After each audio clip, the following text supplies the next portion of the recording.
Risk এই শব্দটা শুনতে অনেকটাই ছোট মনে হলেও এর অর্থটা যে কতটা বড়, কতটা বিশাল, সেটা তোমরা প্রত্যেকেই ভিডিও শেষে গিয়ে বুঝতে পারবে। আর ভিডিও শুরু করার আগে তোমাদের আমি বলে দিই যে এই ভিডিওটা প্রত্যেকেই কানে হেডফোন লাগিয়ে শোনো, কারণ এই ভিডিওতে আমি যে সমস্ত কথাগুলি বলতে যাচ্ছি সেগুলো শুধু শুনলেই হবে না বস, সেগুলোকে ফিল করতে লাগবে, সেগুলোকে বুঝতে লাগবে। আর সেগুলো যদি বুঝে যাও তবে তো তোমার লাইফ পরিবর্তন হতে বাধ্য। এটা চ্যালেঞ্জ রইল। তো আর রেডি?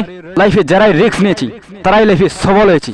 তাই বস, আজ থেকে এখন থেকেই রিস্ক নেওয়া শুরু করো। সেটা যে কোনো রিস্ক হতে পারে, সেটা সঠিক ডিসিশন নেওয়ার রিস্ক হতে পারে, বা কোনো কাজ করার রিস্ক হতে পারে। তুমি আজকেই ডিসিশন নাও যে তুমি জব করবে নাকি বিজনেস, তুমি অ্যাথলিট হবে নাকি অ্যাক্টর হবে। হোক না সেটা ভুল, তুমি ট্রাই তো করো। আর আজ যদি তুমি রিস্ক না নাও তবে একদিন গিয়ে তুমি বুঝতে পারবে যে রিস্ক না নেওয়াটাই তোমার জন্য একটা বড় রিস্ক হয়ে গেছে। আর আজ রিস্ক নেবে না তো কবে রিস্ক নেবে? যখন বুড়া হয়ে যাবে তখন 50-60 বছর পরে গিয়ে রিস্ক নেবে যে তুমি অ্যাথলিট হবে নাকি অ্যাক্টর হবে, সেটা ডিসিশন নেবে। আরে বস, আজ তোমার রক্ত গরম আছে, তোমার শিরায় শিরায় রক্ত নাই, আগুন দৌড়াচ্ছি। আর আজ যদি তোমার কোনো একটা হাড্ডিও ভেঙে যায় তবে সেটা খুব তাড়াতাড়ি জোড়া লেগে যাবে, বাট 50-60 বছর পরে সেটা আর কখনোই হবে না। আরে বস, আমরা প্রত্যেক মুহূর্তে একটা রিস্ক নিয়ে থাকি।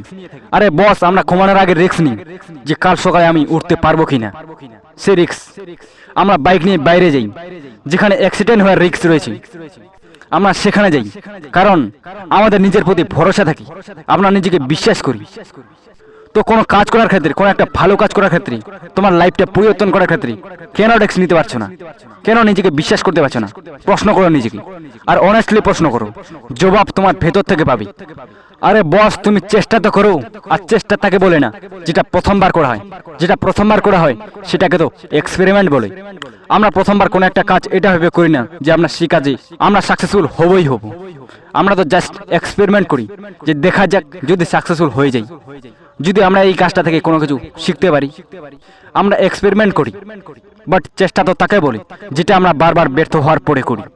বারবার ব্যর্থ হওয়ার পরেও আবার নতুন জোশের সাথে, নতুন এনার্জির সাথে আমরা আবারও সেই কাজটা করি সফল হওয়ার জন্য।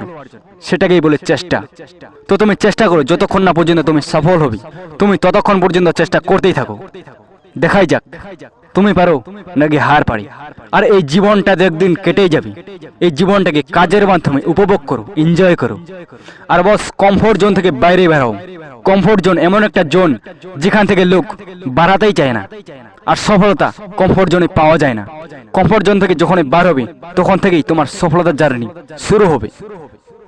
একটা এরোপ্লেন কখন সেফ থাকে? যখন সেটা এয়ারপোর্টে থাকে। বাট সেটাকে কি এয়ারপোর্টে রাখার জন্য তৈরি করা হয়েছে? না বস, সেটাকে আকাশে ওড়ানোর জন্য তৈরি করা হয়েছে। একটা জাহাজ কখন সুরক্ষা থাকে? যখন সেটা সমুদ্রের কিনারে থাকে। কিন্তু সেটাকে কি সেখানে রাখার জন্য তৈরি করা হয়েছে? না বস, সেটাকে তৈরি করা হয়েছে সমুদ্র পারাপার করার জন্য, সমুদ্রের বিশাল তুফানের সাথে লড়ার জন্য, তার মোকাবিলা করার জন্য। তার জন্য তো তাদের কমফোর্ট জোন থেকে বাড়াতেই হবে। তো বস, তুমিও তৈরি হয়েছে কোনো একটা কাজ করার জন্য। সেই কাজটা করার জন্য তোমাকে তোমার কমফোর্ট জোন থেকে বার হতেই হবে। তোমার জন্ম হয়েছে সফলতার জন্য, তোমার জন্ম হয়েছে হারকে হার মানানোর জন্য। তার জন্য তোমাকে কমফোর্ট জোন থেকে বার হতেই হবে। তবেই তুমি সেই জীবনটা পাবি যে জীবনে তুমি আশা করো, যে জীবনটা পাওয়ার তুমি স্বপ্ন দেখো। আরে বস, একটা ভালো জীবন পাওয়ার তো স্বপ্ন সবাই দেখি, বাট কিছু লোকে সেই স্বপ্নটাকে পূরণ করতে পারে। কেন বস? কারণ তারা তাদের কমফোর্ট জোন থেকে বাইরে বার হয়ে কাজ করেছে, নিজেকে রৌদ্রে পুড়িয়েছি, নিজেকে কষ্ট দিয়েছি, যন্ত্রণা দিয়েছি, তাই আজ তারা সাকসেসের শিখরে দাঁড়িয়ে। আর লাইফে সফল হওয়ার জন্য একটা পজিটিভ অ্যাটিটিউড রাখো, একজন যোদ্ধার অ্যাটিটিউড রাখো। এই প্রসঙ্গে একটা সেনাপতির স্টোরি শোনাই, মন দিয়ে শোনো আর ফিল করো। এক মহান রাজার একটা মহান সেনাপতি ছিল, আর সেই সেনাপতির সাথে অনেকগুলি সৈন্য ছিল। তারা যেই রাজ্যেই যেত তারা সেই রাজ্যটাকেই জয় করত, তারা জিতত। কিন্তু কিন্তু একদিন হয়েছে একটা এমন ঘটনা যেটা আজ পর্যন্ত কোনোদিনও হয়নি।